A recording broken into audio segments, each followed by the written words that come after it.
الحمد لله وكفى والسلام على عباده الذين اصطفى أما بعد فأعوذ بالله من الشيطان الرجيم بسم الله الرحمن الرحيم قل إن كنتم تحبون الله فاتبعوني يحببكم الله ويغفر لكم ذنوبكم والله غفور رحيم صدق الله مولانا العظيم وصدق رسوله النبي الكريم ونحن على ذلك لمن الشاهدين والشاكرين والحمد لله رب العالمين اللهم صل على سيدنا مولانا محمد النبي الأمي وعلى آله وسلم تسليما كثيرا كثيرا اللهم رب الحل والحرام ورب البيت الحرام ورب الركن والمقام أبلغ لروح سيدنا مولانا محمد السلام.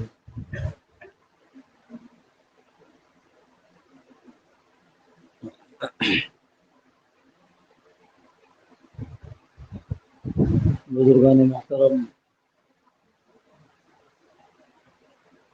اللہ جل جلالہ و من والہ نے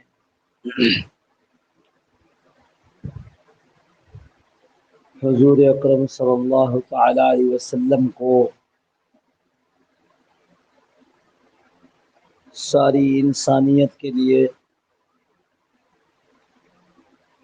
کامل، مکمل، اکمل نمونہ بنا کر بھیجا ہے۔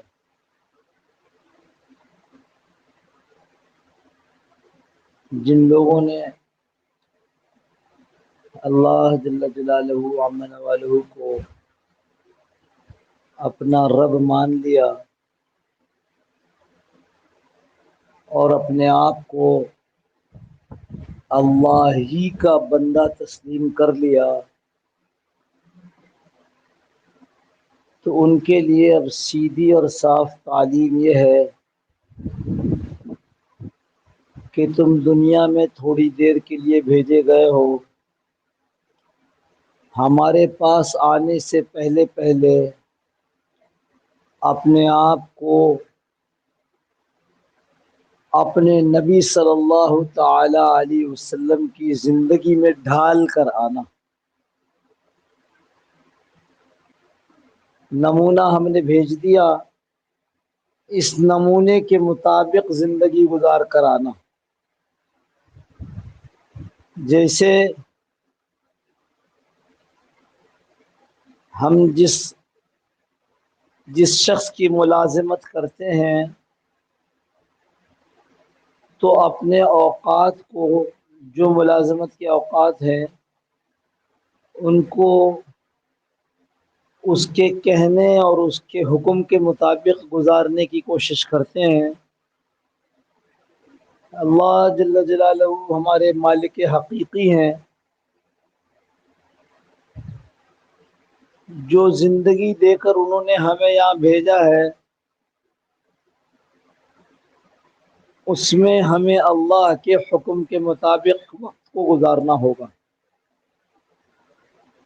اور اس کی وجہ یہ ہے کہ جیسے دنیا میں ہم جس کی ملازمت کرتے ہیں، ہم اپنے وقت کا، اپنی چیزوں کا حساب اس کو دیتے ہیں، ایسے ہی مالک حقیقی جب واپس بلائیں گے تو ہمیں اپنی زندگی کا حساب دینا ہوگا۔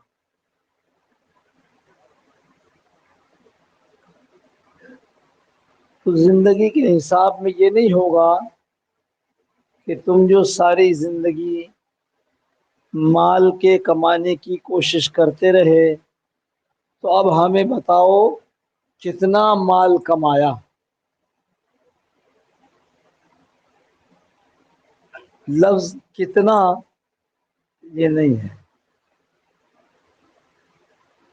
تم جو زندگی میں کوشش کرتے تھے کہ میں بیمار نہ پڑوں، صحت مند رہوں، تو یہ بتاؤ کتنی صحت رہی تمہارے پاس؟ بالکل ایسا نہیں ہے۔ یہ بتاؤ، جو سوال ہوگا، مال کمایا تو کیسے کمایا؟ جو طریقہ نبی صلی اللہ علیہ وسلم نے بتلایا تھا اس کے مطابق یا اس کے خلاف؟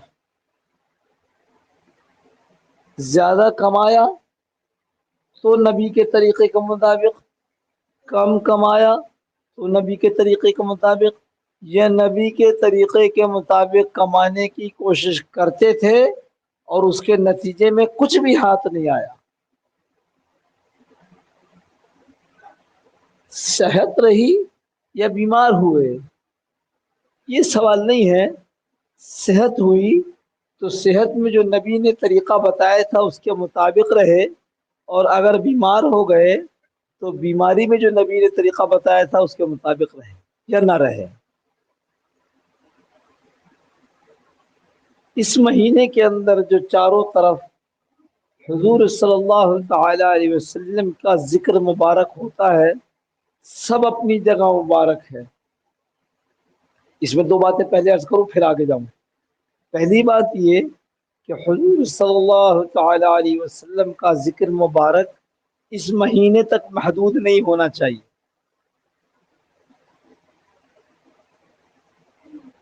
جس جگہ بیٹھے ہیں وہاں سے اٹھنے سے پہلے اگر اللہ اور اس کے رسول کا تذکرہ اس جگہ پر نہیں ہوا تو سمجھ لو کہ کل سختی کے ساتھ اس کا حساب ہوگا کہ جب چار آدمی بیٹھے تھے تو وہاں اللہ کا اور اس کا رسول کا تذکرہ کیوں نہ ہوا صلی اللہ علیہ وسلم۔ ایک بات یہ کہ اس مہینے کے ساتھ یہ مخصوص نہیں ہے۔ دوسری بات یہ کہ صرف حضور صلی اللہ تعالی علیہ وسلم کے ولادت کے وقت کا تذکرہ عبادت نہیں ہے، بلکہ حضور صلی اللہ تعالی وسلم کی زندگی کے ہر لمحے میں سے جس لمحے کا ذکر کیا جائے وہ عبادت۔ یہاں تک کہ اگر چند لوگ بیٹھ کر حضور صلی اللہ تعالی علیہ وسلم کے مرض الوفات کا اور دنیا سے رخصت ہونے کے آخری وقت کا تذکرہ کریں تو وہ بھی ان کے اعمال نامے کے وزن کو بڑھانے میں کام آئے گا۔ یہ دو باتیں ہو گئیں، اب ہم اپنی طرف چلے واپس، اور وہ یہ کہ حضور صلی اللہ تعالی علیہ وسلم کا ذکر مبارک کرنا یہ مقصود نہیں ہے لیکن فائدہ مند ہے، اس لیے کہ آپ صلی اللہ علیہ وسلم کی زندگی کو جاننے سے آپ سے کی ذات مبارک سے محبت پیدا ہوتی ہے۔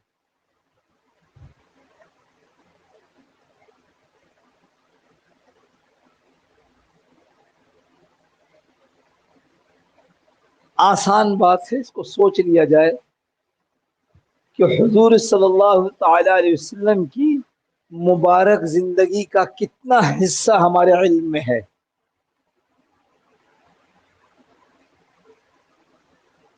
آپ کی ولادت کا تذکرہ، آپ کے بچپن کا تذکرہ، آپ کے لڑکپن کا تذکرہ، آپ کی جوانی کا تذکرہ، یہاں تک کہ آپ 40 سال کی عمر کو پہنچ گئے، اس میں کتنی زندگی کو ہم باقاعدہ جانتے ہیں۔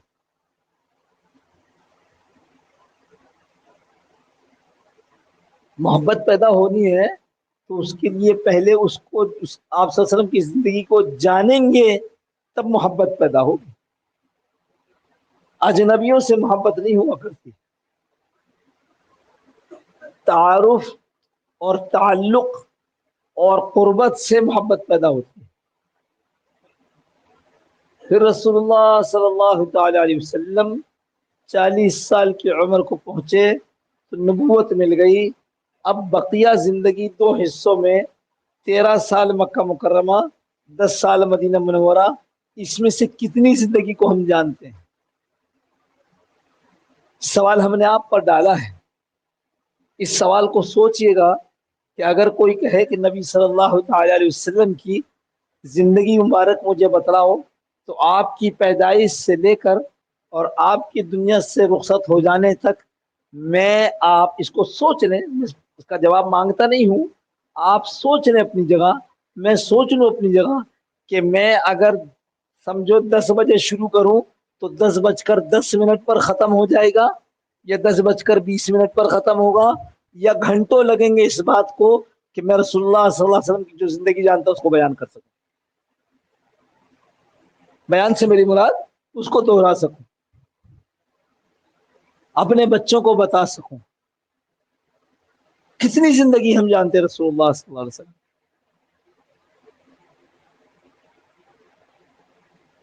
کتنی عجیب بات ہے کہ اللہ یہ فرما رہے ہیں کہ ان کو ہم نے نمونہ بنا کر بھیجا,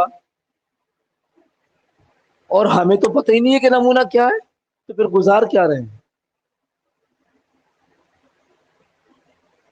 میرا جب حساب ہوگا تو مجھ سے یہ پوچھا جائے گا تیری زندگی کی کتنی صبح, تیری زندگی کی کتنی صبح نبی صلی اللہ علیہ وسلم کی صبح کے مطابق تھی,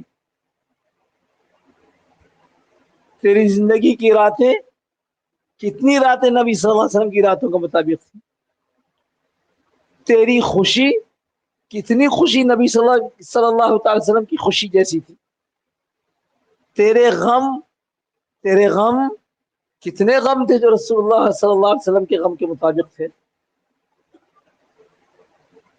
چلو غم کی بات آ گئی, بتاؤ صبح سے شام تک میری فکر جو غم میں تبدیل ہوتی ہے کہ آج یہ کام نہیں ہو سکا, اس میں سے کتنے غم ایسے ہیں جو رسول اللہ صلی اللہ علیہ وسلم کے غم کے مطابق تھے. میں اس طرح ٹکڑے ٹکڑے میں اس لیے بات کر رہا ہوں کہ ہم اپنا حساب کر سکیں, اپنا محاسبہ کر سکیں.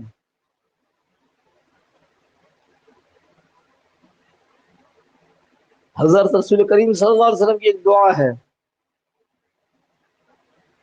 اللہم لا تجعل الدنیا اکبر ہمنا. اس کا ترجمہ یہ ہے, اے اللہ اس دنیا کو میرے لیے سب سے بڑا غم مت بنانا. اب سوچو صبح سے شام تک ہم کس غم میں ہیں.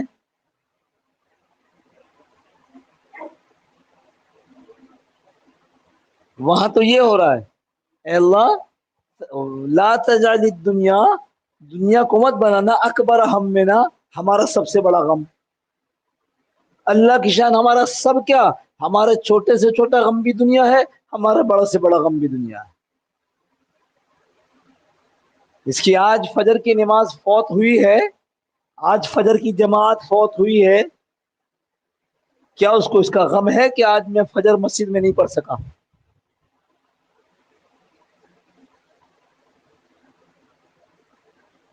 موقع دے رہا ہوں, سوچ لیجیے. آج جو مسجد میں جا کر نماز پڑھنے فجر پڑھنے گیا, آج اس کے بچے اس کے ساتھ فجر کی نماز پڑھنے نہیں گئے, وہ پڑے سوتے رہے. اس کا کوئی غم کا حصہ ہمارا یہ بنا ہے کہ آج میرے بچے نماز نہیں پڑھے.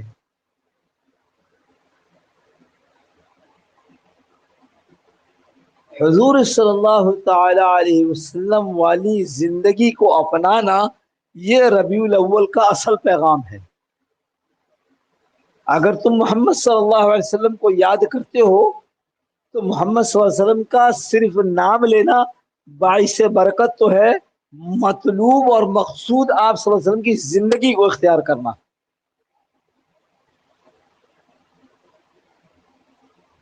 اس واسطے بھائی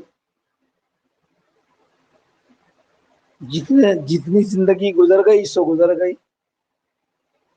اللہ کے نبی صلی اللہ علیہ وسلم نے ایک بات یہ بتلا دی ہے کہ جب آدمی شرمندہ ہو, ندامت کے ساتھ پچھلی زندگی پر توبہ کر لے, تو پھر اللہ پاک اس کے ساری کمی کوتاہی غلطی کو ایسے معاف فرماتے ہیں جیسے کبھی اس نے کوئی کمی کوتاہی اور غلطی کی ہی نہیں. اگر زندگی کے اس موڑ پہ بھی اس کو طے کر لیا کہ آئندہ میری زندگی کا سب سے بڑا غم رسول اللہ صلی اللہ علیہ وسلم والا غم, آئندہ میری زندگی کی سب سے بڑی خوشی رسول اللہ صلی اللہ علیہ وسلم والی خوشی, آئندہ میری زندگی کی صبح اور شام رسول اللہ صلی اللہ علیہ وسلم والی زندگی کی صبح شام ہوگی. تو دوستو اگر یہ آج طے کر لیا اور پچھلے پہ توبہ کر لی تو پھر مزے میں آ گئے.